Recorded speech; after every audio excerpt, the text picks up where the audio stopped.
आषाढी वारीतील संत तुकाराम महाराज पालखी सोहळ्यातील मानाचा पताकाधारी अश्व बलराज याचे विधिवत पूजनानंतर देहूकडे रवाना करण्यात आले। देहू ते पंढरपूर आषाढी पायी वारीतील जगद्गुरू संत तुकाराम महाराज पालखी सोहळ्यातील मानाचा पताकाधारी अश्व बलराज याचे विधिवत पूजन जनसेवेचे मार्गदर्शक डॉक्टर धवलसिंह मोहिते पाटील यांच्या हस्ते करण्यात आले। पूजनानंतर बलराजला देहूकडे रवाना करण्यात आले। संत तुकाराम महाराज पालखी सोहळ्यात देवाचा अश्व आणि पताकाधारी स्वाराचा अश्व असे दोन मानाचे अश्व असतात।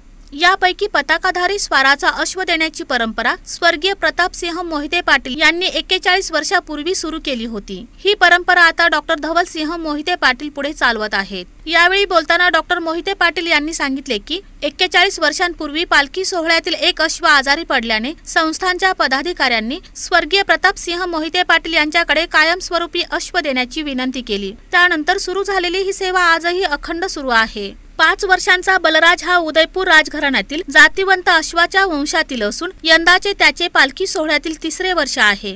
रिंगण आणि पालखी प्रवासासाठी त्याचा महिनाभर दररोज 2 तास विशेष सराव करण्यात आला आहे। अनुभवी अश्वस्वार वैभव गायकवाड हे बलराज सोबत देहूकडे रवाना झाले।